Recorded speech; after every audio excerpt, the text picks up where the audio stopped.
My husband's stepmom is furious about our baby's name, and 20 years of family drama is about to explode. My husband Jake's parents divorced when he was 2. The divorce itself was messy. His mom Emma and dad Richard fought over everything from custody arrangements to who would keep their wedding china. I learned most of these details from Jake's Aunt Sarah, who became something of a surrogate mother figure to him after Emma passed away. Sarah told me how Emma tried her best to co-parent with Richard, even though their relationship was strained. Richard didn't waste much time moving on. He met Sharon at a corporate retreat just months after the divorce was finalized, and they were married within 2 years. Sharon worked in HR at the same company as Richard, and according to family gossip, their relationship had started even before the ink was dry on the divorce papers. I never asked Jake about these rumors. Some things are better left in the past. From the beginning, the relationship between Emma and Sharon was toxic.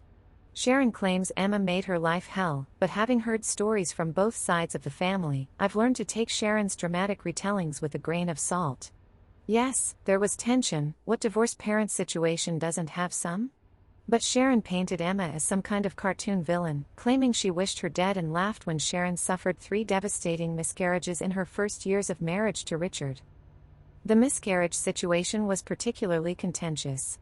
Jake's cousin Maya told me that Emma had actually sent Sharon a sympathy card after the first miscarriage, trying to extend an olive branch. But Sharon had torn it up, convinced it was some kind of mockery.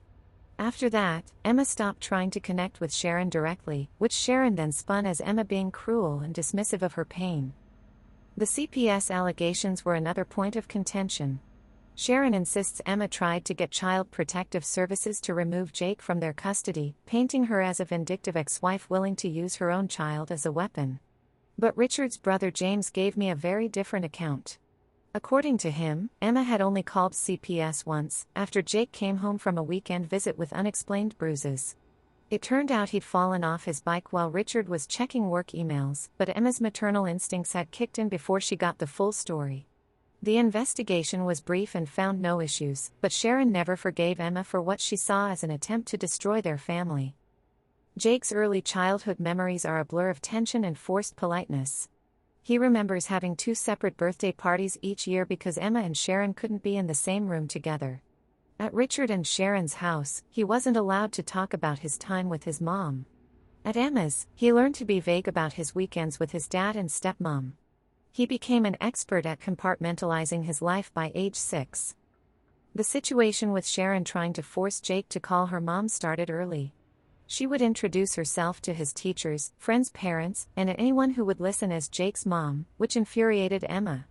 Jake told me about one particular parent-teacher conference where both Emma and Sharon showed up, leading to such an uncomfortable situation that his 3rd-grade teacher had to schedule separate meetings going forward. When Emma was diagnosed with an aggressive form of cancer, Jake was only 7. The doctors gave her 6 months, but she fought hard for a year, wanting to see Jake turn 8. Sharon used this time to try to position herself as Jake's new mom, telling him that soon she would be his only mother and he needed to accept that. This approach, predictably, backfired spectacularly. Jake became even more devoted to Emma during her illness, spending every possible moment at her bedside. Emma passed away just 2 weeks after Jake's 8th birthday.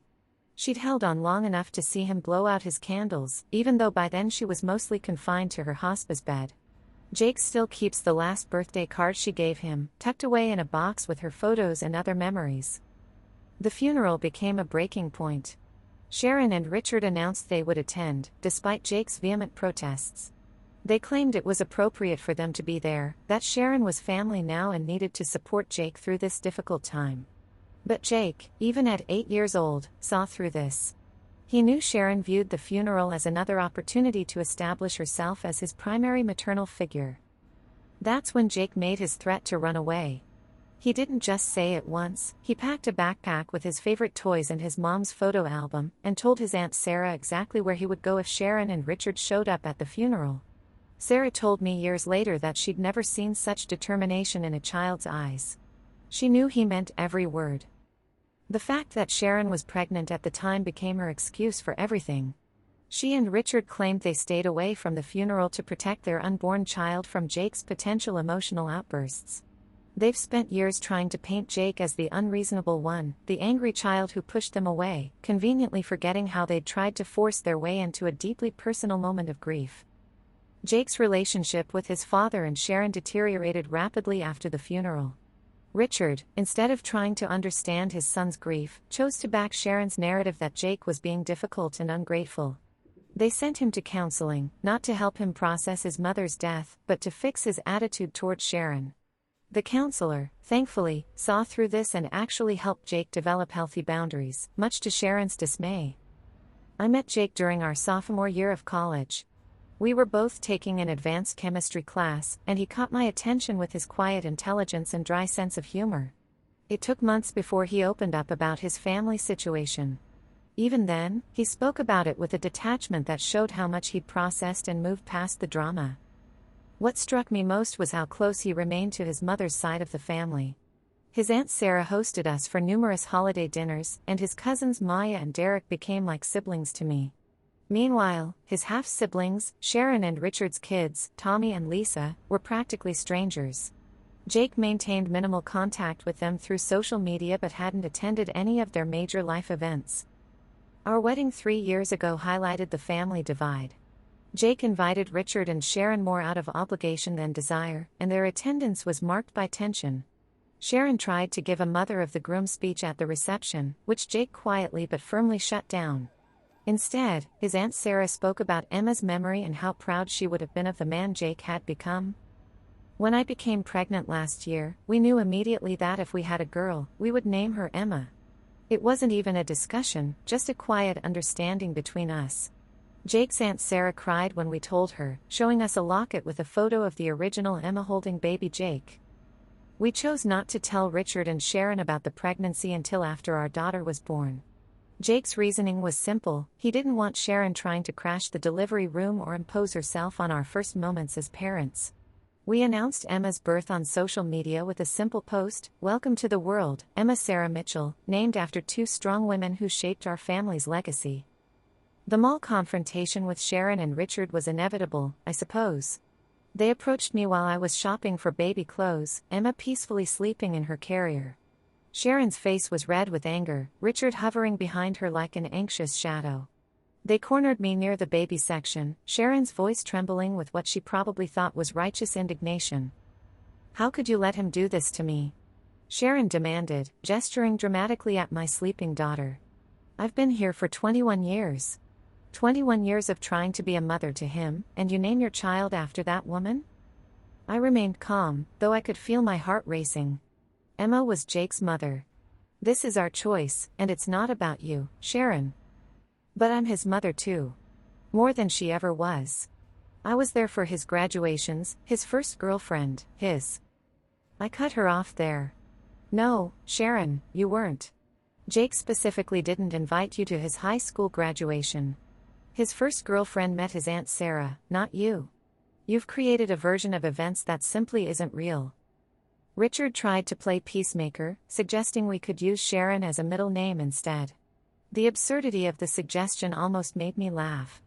I simply told them that our daughter's name was not up for discussion and walked away, ignoring Sharon's increasingly loud protests about disrespect and family obligations. Since then, our phones have been buzzing constantly with messages from them and their supporters, mostly Sharon's side of the family who don't know the full story. They've called me everything from inconsiderate to malicious, suggesting I'm poisoning Jake against his real family. Some of Sharon's friends have even started a social media campaign about stepmother appreciation, clearly aimed at making us feel guilty.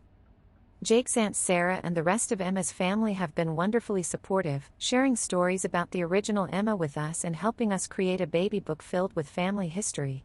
Maya even found some of Emma's old baby clothes in her attic, which we're carefully preserving for our Emma to wear on special occasions. Last week, we received a certified letter from Sharon and Richard, filled with passive-aggressive suggestions about family therapy and healing old wounds. They included a list of alternative names that would honor all sides of the family and not cause unnecessary pain. Jake didn't even open it. He recognized Sharon's handwriting on the envelope and put it straight into the shredder. Our daughter is 3 months old now, and she has her grandmother Emma's eyes, a fact that brings Jake to tears sometimes when he thinks I'm not looking. We've created a small memorial shelf in her nursery with photos of her namesake, including one of Emma holding baby Jake that Sarah gave us. It's our way of ensuring that even though she never met her grandmother, little Emma will grow up knowing where she came from and why her name carries such significance. Sharon and Richard continue their campaign of guilt and manipulation, but we've stood firm. Our daughter's name is Emma Sarah Mitchell, and no amount of emotional blackmail will change that. Jake says naming her after his mother was one of the most healing decisions we've made as a couple. It's our way of honoring the woman who gave him life and whose love continues to influence our family, even years after her passing. The latest development in this ongoing drama came yesterday when Sharon attempted to send a monogrammed baby blanket to our house, with a different name embroidered on it. The package was returned unopened. We've made it clear that while they're welcome to be part of our daughter's life if they can respect our boundaries, we won't entertain any more discussions about changing her name or diminishing Emma's memory. Looking at our little Emma now, peaceful in her crib beneath the photos of her grandmother, I know we made the right choice. She'll grow up knowing she was named after a strong, loving woman who faced life's challenges with grace and dignity, qualities that I hope she'll inherit along with those beautiful eyes. And if Sharon can't accept that, well, that's her problem to deal with, not ours.